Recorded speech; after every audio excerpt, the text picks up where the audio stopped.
E eu começo por Jean Bruns, para mim o mais sistemático dos nossos clássicos.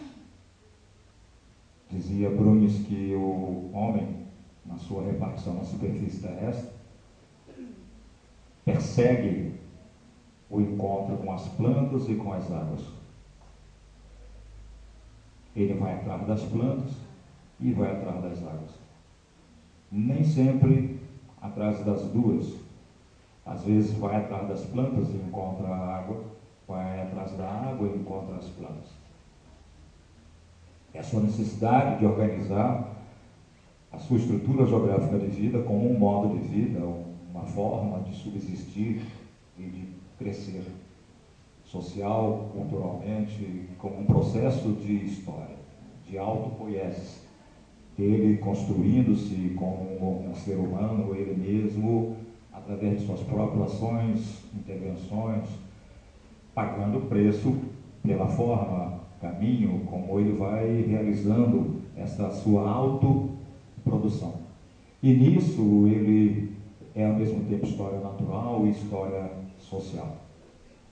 É um pouco quase que na sacação deste modo de entendimento do homem como sujeito e objeto de sua própria história, que aí é Marx, não é Brunis, que o Brunis está enveredando na sua ideia de que os homens, então, no que eles vão buscando organizar seus modos de vida na superfície terrestre, eles priorizam a relação com as plantas e com as águas. Já que quando encontra um, encontra outro, encontra a planta, encontra a água, encontra a planta, ali então ele vai formando uma tríade. A relação homem, planta, água passa a ser o eixo central desses erguimentos geográficos das sociedades humanas, das civilizações humanas e assim sucessivamente.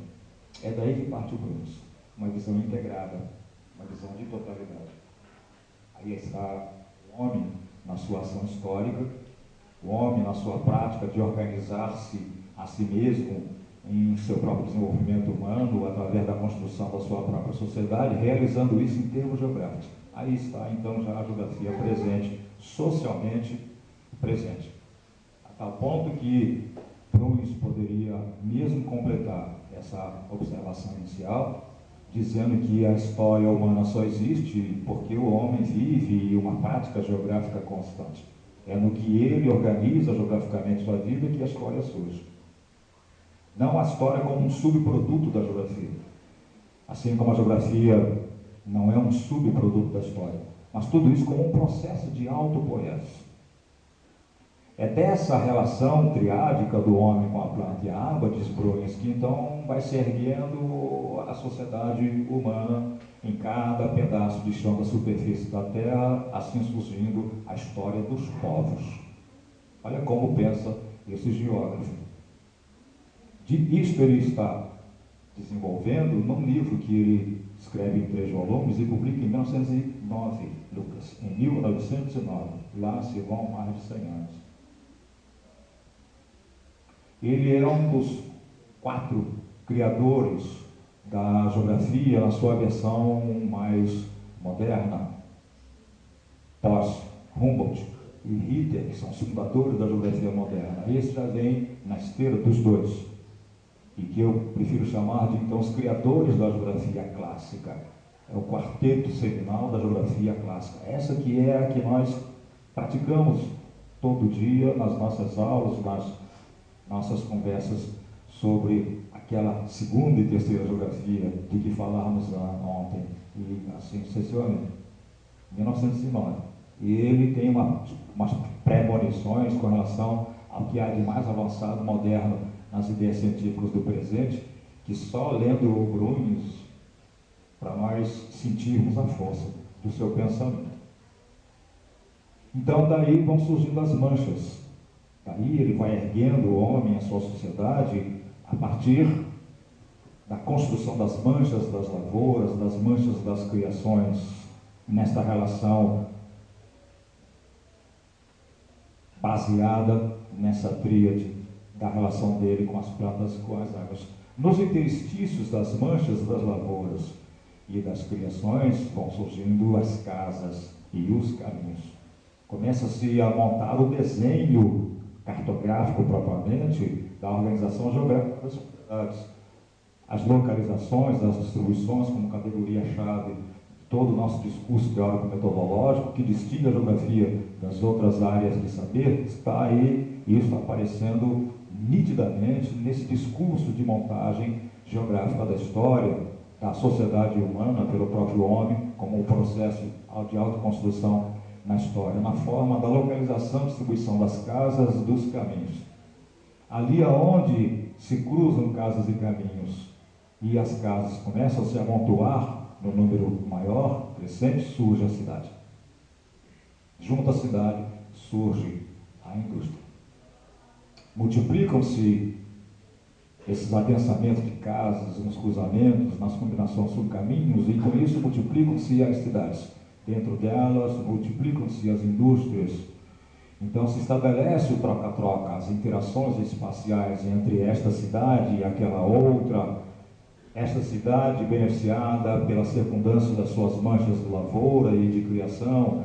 Coloquemos áreas também de extrativismo mineral, vegetal e tudo mais neste quadro de organização geográfica, que então a indústria transforma e a cidade, agora cabeça de todo um circuito de circulação pelos caminhos, leva uma para outra, realizando então as trocas e os intercâmbios, assim surgindo as grandes tensões de organização mais ampla dos espaços dos povos, das sociedades,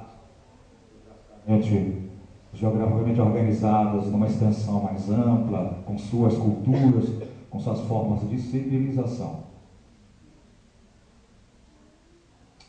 E são os meios de circulação o dado-chave dessas integralizações de áreas num todo mais amplo, que acaba sendo o todo de cada povo que surge na história. Assim surgem os povos. Assim surgem as nações. Assim surgem os estados nacionais e por aí. Isso é a ideia de Brunis. Só que não termina aí. A genialidade dele começa justamente a partir de agora. Porque o que ele fez até este momento, digamos, é o que era o habitual no entendimento e nas formulações de teorias, de métodos de geografia, de parte dos que vieram antes. 1909 significa dizer que muito antes disso já havia toda uma história do pensamento geográfico. A rigor, a geografia, historicamente, é criada no século I por Estrabão.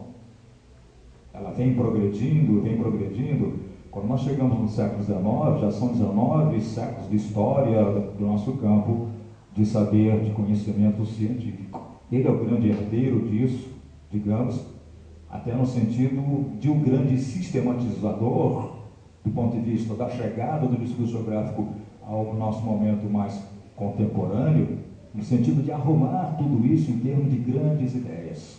Normalmente nós falamos muito de Vidal, de Reclus, raramente falamos de Brunis. Talvez dos mais modestos entre os grandes pensadores, Brunis seja o maior deles. Ele está por trás das ideias de Milton Santos. Milton é bruniano o tempo inteiro. A ponto de Milton dizer que Brunis, muito longe de ser marxista, é aquele cujas ideias mais se aproximam justamente do materialismo histórico de Marx. Todo esse discurso que a gente acabou de resumir é todo um discurso justamente de um processo histórico do homem autoproduzir-se ao produzir seu espaço. E do que produz seu espaço, produz sua sociedade. Mas este é exatamente o discurso sintético de Milton, da relação sociedade-espaço.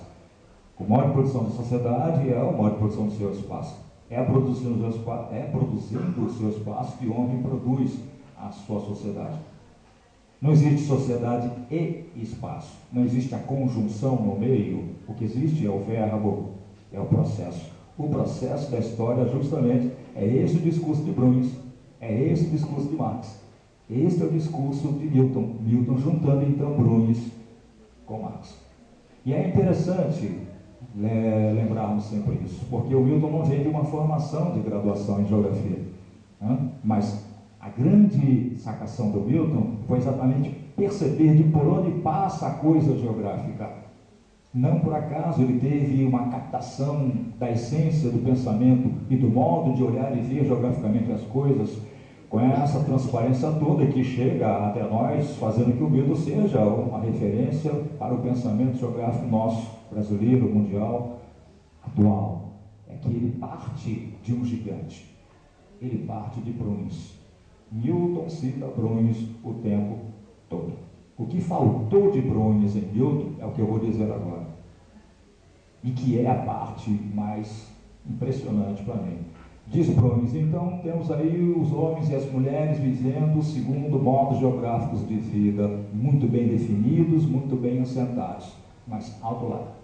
É preciso que esses homens e essas mulheres se deem conta de que no interior desta organização geográfica, dessa sociedade geograficamente organizada, que é então a sociedade deles, é preciso que eles se deem conta de que existe um reboliço, um vai e vem de movimento, uma vez que tudo isso é regido por três grandes contradições.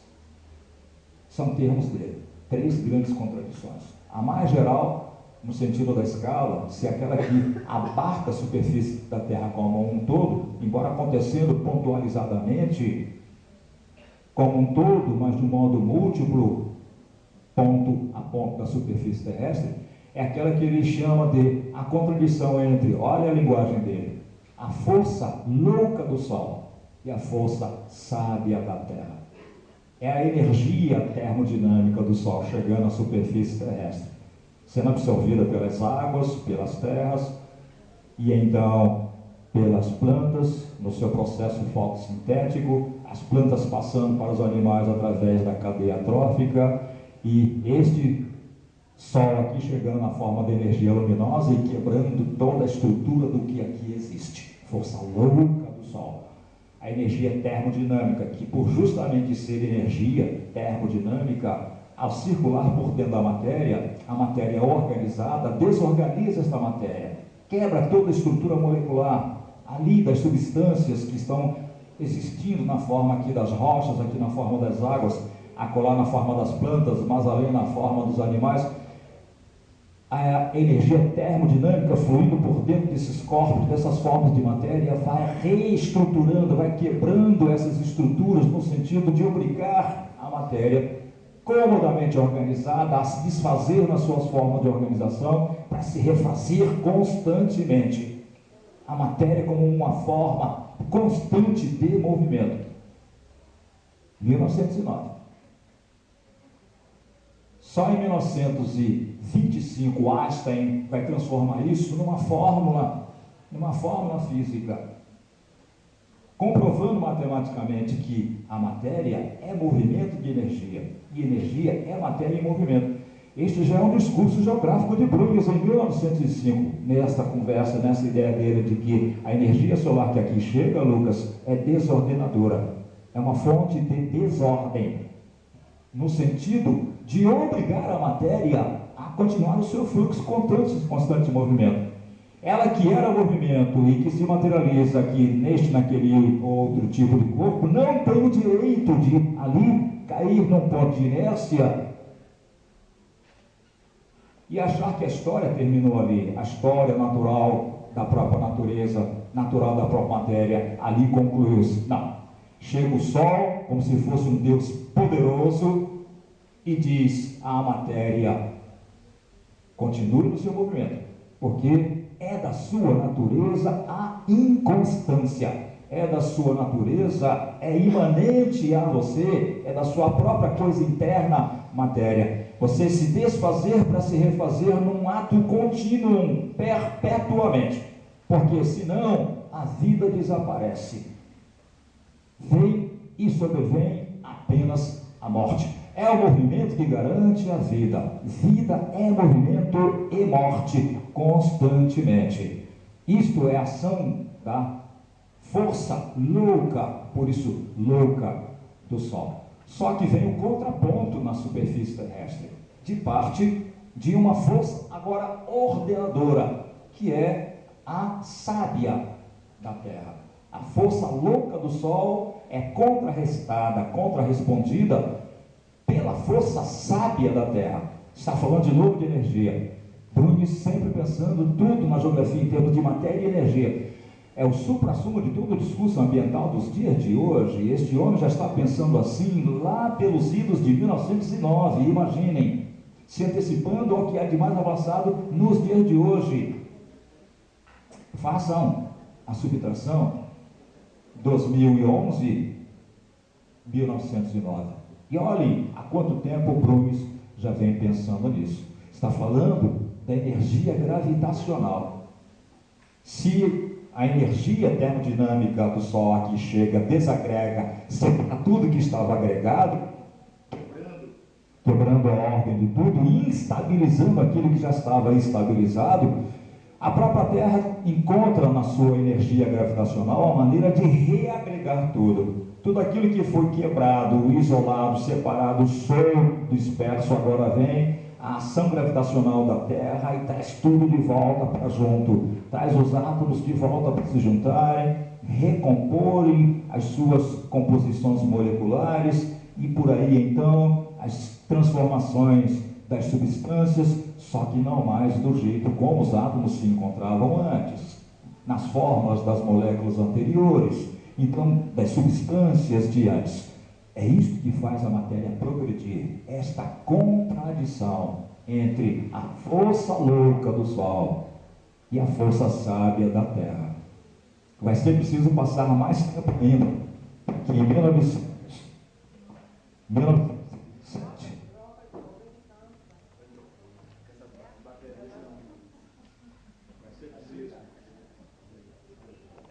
mais tempo ainda para que em 1927 Heisenberg descobrisse o princípio da incerteza, a base da teoria quântica, e revolucionasse todo o discurso de natureza. Se com Einstein e a relatividade já se refaz todo o discurso de tudo estável, parado, resolvido, que é como a natureza passou a ser encarada e a própria matéria a partir da física de Newton, a relatividade quebrando com tudo isto, e entre Newton e Einstein aí é que está exatamente Bruni, vindo de Newton, mas se antecipando a Einstein. Einstein só vai descobrir a teoria da relatividade em 1905, no primeiro momento, no segundo momento, em 1915, ele não tem mais do que 25 anos de idade, e o Einstein, já em 1909, Bruni estava pensando tudo isto, e ele antecipa mais além. Porque se a física relativista quebra com a física newtoniana, o princípio da incerteza de Heisenberg, a teoria quântica, quebra inclusive com a própria física relativista de Einstein. Está chegando aí? Então, com a própria física relativista de Einstein. Ora, o que diz a teoria quântica? Que o mundo, a natureza, a matéria, é uma combinação de ordem e desordem. É um mundo que neste momento existe na forma da ordem, mas para que daqui a pouco passe a existir na forma da desordem. Existindo agora na forma da desordem, apenas para que daqui a pouco passe de novo a existir na forma da ordem. E o real do mundo, em tudo que o compõe, é exatamente este fluir constante de ordem, desordem, ordem, desordem, ordem, desordem. De modo que não existe normalidade e anormalidade, não existe estabilidade permanente e não existe permanência. O que existe é o movimento, a inconstância, mas não a inconstância permanente, porque não há permanência, e sim a inconstância que daqui a pouco vira constância, a estabilidade que daqui a pouco vira instabilidade, e assim sucessivamente, ordem e desordem. É isto o que existe. Se há alguma lei da natureza, da matéria, da vida, da sociedade, esta é a da ordem e da desordem. Isto é Heisenberg em 1927. Mas quando Bruni fala desta relação dialética da força sábia do Sol e da força sábia da Terra e da força louca do Sol, já é a dialética da ordem, da desordem que está ali no seu discurso. O sol traz a desordem, a gravidade traz a ordem, e ficam ali se alternando, levando tudo a existir numa alternância de ordem, desordem, ordem, desordem. Ordem significa instabilidade. Ordem significa estabilidade. Desordem significa instabilidade. Só com Jean Tricart, na década de 50, é que a geografia vai descobrir que tudo é exatamente, em termos de meio ambiente, um jogo de estabilidade e instabilidade. Tricart é o grande herdeiro de Bruns. Talvez seja, dos nossos quase contemporâneos, o geógrafo mais avançado. É Tricart que está por trás de Aziz Absaber. Na minha opinião, o nosso geógrafo mais completo. Mas é Tricart que também está por trás de Milton Santos, até pela relação afetiva entre os dois, quase que de pai e filho. Milton é muito tricartiano. Às vezes eu fico sem entender como é que tendo esta relação com Tricart, e Tricart sendo grande herdeiro de Bruns, eu vou mostrar isso daqui a pouco, nesse discurso de contradições. Todo o discurso de Bruns é um discurso marxista de contradições. A natureza como um todo contraditório, Milton não tenha trazido esse discurso para dentro das suas próprias ideias.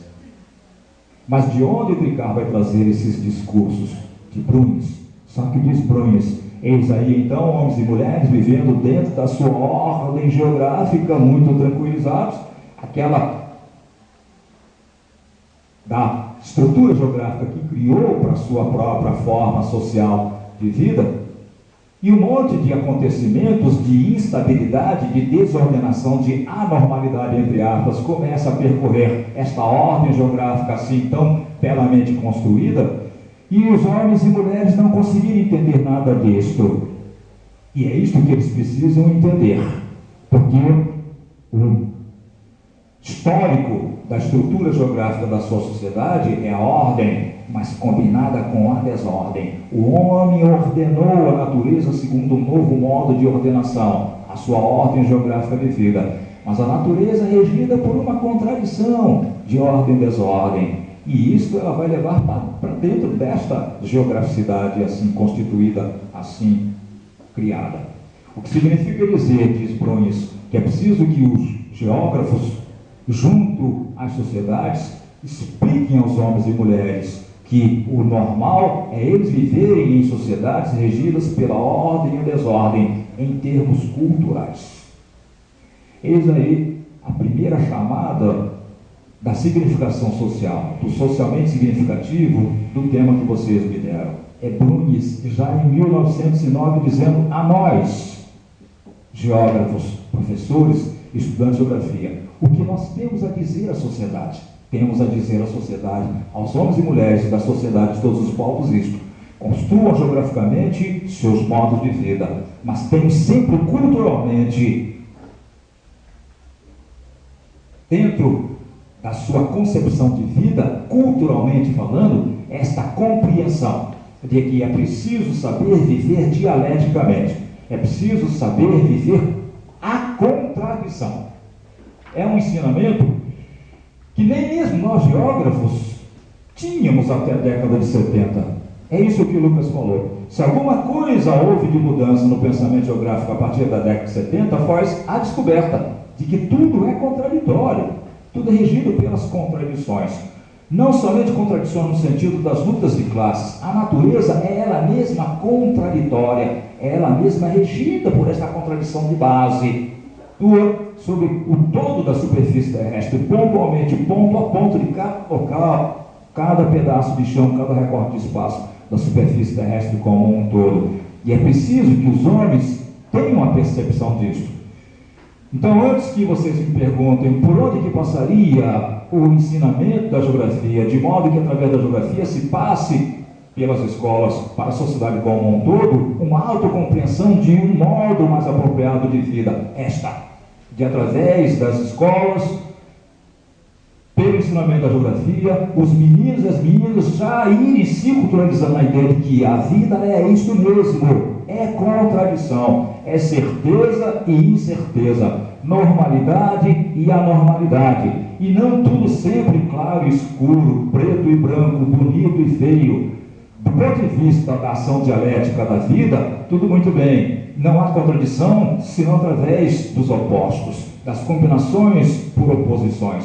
Só que temos duas polaridades, o sim e o não, mas milhares de situações transitórias entre o sim e o não. Para que o sim vire não, ele tem que seguir um certo percurso para chegar do sim ao não. Para que o não de novo vire o sim, novo percurso que o leve do não ao sim. O que significa dizer que a vida é muito mais plural, a vida é muito mais diversa do que esta bipolaridade de homem e mulher, de sol e terra, de positivo e negativo, de feio e bonito, de certo e de errado, porque as coisas são exatamente assim, móveis, mutantes, movidas pela contradição. E é preciso então que nós culturalizemos os nossos modos de vida deste jeito, não somente culturalizemos, os nossos modos de vida passem a ser isto, esta forma de nos organizarmos, sabendo que as coisas estão desta maneira que não nos acomodemos, elas não permanecerão assim desse jeito daqui a alguns segundos. Então nos preparemos para nos anteciparmos ao que vem de mudança, da ordem voltando a ser desordem, para que nós, assim como construímos nosso momento de ordem socialmente, o construamos no seu momento de desordem, construindo socialmente a sociedade em termos de desordem. Vejam, é exatamente por aí que passa aquela linha de contato de Brunius com Marx, a que o Milton se referia, porque é quase como se, num discurso como esse de geografia, já se estivesse admitindo a naturalidade do processo das revoluções na história, o direito e a necessidade dos homens e mulheres de realizarem revoluções na sociedade permanentemente, ao preço de serem, então, surpreendidos pelas mudanças. Já que as mudanças existem e existirão, que nós as conduzamos, que nós as façamos. Já que as revoluções vêm na história, queiramos ou não, que nós tenhamos a noção disso, nos antecipemos. Eu diria, senhor Enorme, então o processo de mudança no sentido humano das revoluções é uma das decorrências desse discurso de Brunius. E vejam, ele está fazendo um discurso da natureza, de onde podemos desdobrar dizendo, dentro da própria geografia física, esse geógrafo humano está nos advertindo para a necessidade de culturalizarmos nossas construções históricas, no nosso pensamento de realidade de vida, nessa perspectiva de nós assumirmos nós mesmos processos constantes de mudança. Só que diz Brunius, a coisa não para aí. É que esta contradição de ordem geral vai ganhando escalas geográficas de mais especificidade. No que o homem na relação com a natureza a transforma, no que o homem lá na relação com planta e água, dali faz emergir as manchas de lavoura, de criação, as casas, os caminhos, as cidades, as indústrias, as trocas, as interações espaciais, e tudo isso se movimenta. No que o homem constrói o seu espaço, aí dentro há uma outra contradição, a de que não há como construir sem destruir. Toda construção geográfica implica em ser uma destruição geográfica. Constrói-se destruindo, mas destrói-se para construir. Brunius está falando da nossa relação com a natureza de novo, mas agora falando já das nossas ordenações geográficas existentes. Construímos para destruir, destruímos para construir. É da natureza da nossa vida histórica, natural e social. Construímos destruindo, mas destruindo para construir. Eis aí uma nova antecipação. Todo o discurso de equilíbrio ambiental, que depende das nossas ações, nossas intervenções no sentido positivo ou negativo, já está implícito nesse discurso do Brunius. Quer dizer, é natural esse equilíbrio ambiental. Não desequilíbrio no sentido catastrófico, destrutivo no sentido negativo, mas no sentido de não há como o homem organizar socialmente sua sociedade sem ir à natureza e refazê-la. Ele tem que refazê-la. Para refazer a si mesmo enquanto natureza. Ele mesmo, natureza, ele mesmo tem que refazer-se. Dando um salto de qualidade em si de uma história natural numa história social. E fazendo isso com as rochas, e fazendo isso com os oceanos, e fazendo isso com as paisagens naturais. Construindo através da destruição, mas destruindo para construir, numa interação dialética. É a maneira como o Bruns pontualiza agora, na relação do homem já geograficamente organizado, aquele tom maior de contradição da natureza, da força louca do sol, que agora se torna a força desordenadora da ação do homem, e da força sábia da terra, que se transforma agora na força ordenadora do homem. O próprio homem vira, ele mesmo nas suas ações históricas, o sol e a terra a um só tempo. Ele mesmo se torna a força louca do sol e a força sábia da terra. Ele mesmo, suas ações de construção geográfica de suas sociedades. Mas aí dentro há uma terceira contradição, uma embutida na outra, que é o fato de, ao ordenar sua sociedade, na distribuição da natureza para construí-la de um modo novo na forma da sociedade humana, o homem vai repartindo as coisas na superfície terrestre, repartindo de um modo não geometricamente perfeito, concentrando mais coisas num lugar, deixando outros lugares com poucas coisas de presença. Chama ele de cheios e vazios a isso, dizendo então que dentro da contradição construção-destruição, que por sua vez já está dentro da contradição termodinâmica-dinâmica, força louca do sol, força sábia da terra, existe a contradição dos cheios e vazios. Está se referindo aos nossos esquemas de distribuição geográfica. Elas não são permanentes, as distribuições. As distribuições são comandadas pela dinâmica das duas contradições anteriores. O que significa dizer que toda distribuição, na verdade, é sempre redistribuição. E é preciso, então, que no momento em que o homem arranja o seu arranjo espacial, distribuindo coisas de um modo aqui concentrado, ali disperso, entenda que isso é provisório. Mesmo que ele não intervenha no sentido de refazer este arranjo distributivo, o próprio arranjo distributivo vai se auto-refazer. Ele se refaz por si mesmo. A natureza é assim. É isso o processo geomorfológico. A própria natureza, no que ela, pelo processo de orogênese, cria as grandes cadeias de montanha, ali criando cheios de vazios, através dos desgastes erosivos, das retiradas de sedimentos e depósito desses sedimentos em outros lugares, vai redistribuindo. Então, ali onde havia um cheio na forma de cadeia de montanhas, começa a surgir um vazio. E ali onde, por conseguinte, havia uma depressão, que é para onde os sedimentos retirados das cadeias de montanhas vão sendo levados, ali, que era um vazio, vai virando um cheio. De modo que a superfície da terra, que era um sobe e desce de enrugamentos, com o tempo acaba ganhando um certo estado de nivelamento. O que era alto fica baixo, o que era baixo fica alto, o que era desnivelado se nivela. Mas aí, de novo, vem a força louca. O princípio da isostasia, que quebra tudo de novo e restabelece áreas montanhosas.